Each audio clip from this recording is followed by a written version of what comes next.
Assalamu alaikum. Wato biyo bayan bincike da muka yi da kuma rahotanni masu inganci da muka samu, wato ministan tsaro na kasar Mali General Sadio Kamara, wato biyo bayan attack da aka kai jiya inda muka yi video akai, an kai kazaman attack a kasar Mali wanda har ya shigo har wannan a yau din nan. Wato biyo bayan wannan attack din da aka kai bisa haɗin gwiwan wato 'yan jihadi na Janin da kuma 'yan tawaye na Tuare wanda ake cewa Azawad movement, wato sun samu sun kashe wannan ministan tsaro, wannan jajirtaccen ministan tsaro na Mali nuna General Sadio Kamara. An kashe shi jiya a lokacin da aka kai attack a nan Kati, wanda ke mun yi video akai, wanda suka yi amfani da wato mota cike makile da bamabamai, inda suka antaya suka tura wannan mota a gidansa, inda ya je ya iske shi a gidansa, ya tada gidan. A daidai lokacin yana tare da matarsa ta biyu da kuma jikokinsa, duk suka mutu, da shi da matarsa ta biyu da kuma jikokinsa da wasu a ciki, wanda aka kai musu wannan wato attack na bazata, inda aka yi amfani da carbon, wato aka cika mota makere da bom, aka antaya aka ingiza wannan mota ya tafi, ya je tashi a gidan wato General Sadio Kamara a gidansa da ke Kati wuri ne wanda yake na sojoji ne, akwai barikin sojoji kusan a nan ya rayuwarsa, saboda shi training ne na nan wurin, kuma shine ya shugabanci School of Training na Mali gaba ɗaya wanda take a nan Kati din, ya shugabanci wurin.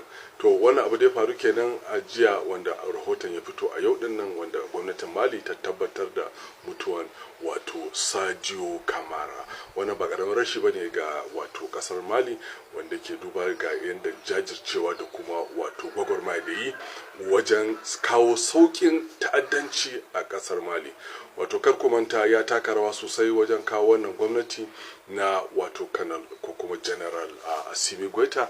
Kar ku manta su suka haɗa wannan kuɗin da shi General Assimi Goita da kuma General Sadio Kamara, su suka haɗa ku a 2020 inda suka kifar da gwamnatin wato Boubacar Keita, inda bayan an kifar da gwamnatin Boubacar Keita, inda suka kawo wani gwamnati mai dukkan ƙwarya wato na ba Indawi ba an kawo shi, sai kuma wato ya tankaɗe da reraya, inda a lokacin an mai da shi Sadio Kamara wato ministan tsaro na wato kasar a 2020 kenan. Wato daga baya aka zo aka tankade da raya, inda shi ba Ndawi ya canza wato wannan minista Sadio Kamara, inda shi kuma a lokacin Assimi Goita shine mataimakin wato shi shugaban kasar, wanda ya sa kanshi a matsayin mataimaki shi wato Assimi Goita kenan.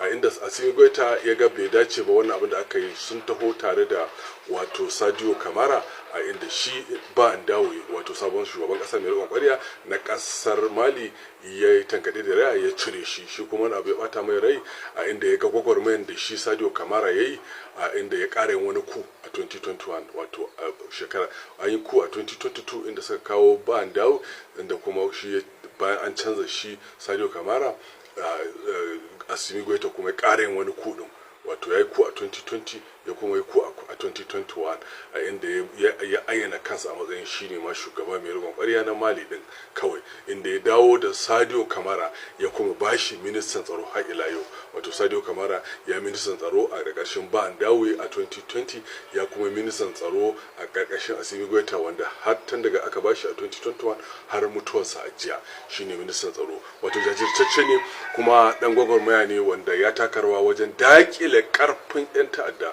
sannan kuma wato professional soldier ne, ya yi training ɗinsa a Rasha, is Russian trained soldier, sannan kuma ya aiki da 'yan Wagner. Wato kun san 'yan Wagner, ya aiki da su, dalilin aiki da yi da 'yan Wagner ma shi yasa Amurka ta kakaba mai takunkumi, wanda aka cire takunkumi a 2025, wanda a wannan lokaci. To wannan shine abin da ya faru da Sadio Kamara. Ba karamar rashi bane ga Mali, wanda yake tuni an riga an fito a wannan. An haifi shi Sadio Kamara a 1900 wato da 79, wato 1997 a aka haife shi, inda ya karatu a Mali, a nan kuma a Kati ya karatun soja, ya fito ya zama shugaban wato makarantar soja na Mali gaba ɗaya wanda ake training din sojoji. Sannan ya tafi Rasha ya training, sannan ya zo ya aiki da yan Wagner, ya zo ya aiki da wato sojan wato kasar Mali, da shi aka yi ta gwagwarmaya wajen wato dakile ta'addanci da sauransu.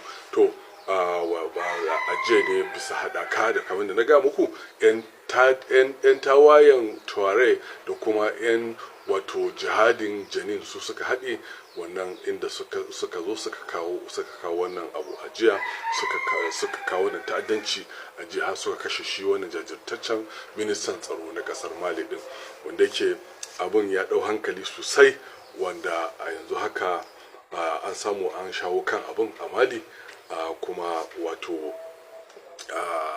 ana ɗaukan wasu matakai inda za a wato dakila abin gaba daya, wato kuma akwai kirari da suka ce sun kama garin Kidal, sun kama garin Gao, wanda suka so kuma su kama garin Kati, amma bai musu saboda wuri ne babba, kuma wato mahaifa ne ga shi Assimi Goïta da sauransu, kuma waje ne na sojoji abin nan. To wannan abu da ya faru kenan wato a kasar Mali. Wannan ba karamin rashi bane ga kasar Mali, ba karamin rashi bane ga gwagwarmaya da kuma wato kawo dakile ta'addanci a kasar Mali. Wato Sadio Kamara kusan kaman dan shi aka kai wani attack din a Kati, wanda yake kunga inda aka tanadar mai, aka dada bamai a mota, aka ingiza aka kai shi, wato bisa bayanan sirri da suke da shi a inda suka ante wani mota ya je ta da shi. Wannan abu da ya faru kenan a jiya, wato wannan ba karaman wato asara bane ga wannan kasa. Allah kiyaye, Allah samu dace. Daga wata TikTok kwanan da naga ana yada ta jiya, daga shekaran jiya zuwa jiya, ni da naga abin ni kaina sai da ya girgiza ne, dan da naga labarin rasuwanta sai na je ne searching profile ɗinta, sai na shiga duk profile nata nake ganin activities ɗinta, rawa kawai take a gala. Wallahi daga cikin wani rawa da na gani ta saka wani damamman kaya tana ta rawa, sai na bi comment. Daga cikin comment da na fara karo da shi shine comment din wani bawan Allah da har ta mishi like, ce mata yayi duk wannan girgiza kwankwason da kike yi, rashin lafiya na kama ki ko, wayannan mutanen zaki neme su kira sa, duk followers nan zaki neme su kira sa. Wallahi ita kanta sai da ta mai like, amma yanzu ba ta duniya. Amma kuma ga comment din ga kuma like din da ta mishi, ta yarda gaskiya ya faɗa. Karshe gawanta aka dauka aka kai ma iyayenta, mana gawanta aka mayar gida. Duka ba za ka ga abin alheri kwaya ɗaya a shafin ba, duka rawa ce ta gala gaban maza, a yi ta faman badala. Yanzu wa zai goge wayannan bidiyoyin? To idan an goge su, shi kuma na shafin mala'iku wa zai goge su? Shi fa Allah ba ruwan shi, sai ya wa'azi, in ya tashi sai ya jeho wa'azi cikin malamai, su ma ya musu nasu wa'azin. Sai ya tashi jefa wa'azi cikin masu mulki, su ma ya musu irin nasu wa'azin. Haka sai ya jeho cikin 'yan gala, su ma ya jeho cikin 'yan fim. Babu ayar da Allah bai nuna mana ba. Inda muna hankaltuwa da ba su ya mana wa'azi ba, da kamata duk a rafa masallatai ya zama sallah kawai ake yi, dan kowa ya gama wa'aztuwa. Amma sai dai kash, dan adam yana da wani ɗabi'a ta mantuwa da gafala. Ai dalilin hakan ne Allah ya ce ai wa'azin. To yanzu wa'innan ya zama darasi ga sauran yan TikTok. Duk badalar da kai ba mu san wa zai goge maka ba bayan ka mutu, wallahi ba mu sani ba. Duk abin da kika aje ko ka aje a wanka ba mu san wa zai aikin canza su ba bayan ka mutu. Ai ba wai rayuwar akwai wanda zai dawama a duniya ne? To me yasa mutane ba sa la'akari da gobansu? Ita ta yi tsammanin rayuwar zai mata tsayi ne yayi. Matashiya ce, tana ganin tana da kyan jiki, tana da kyau, wannan ya rude ta.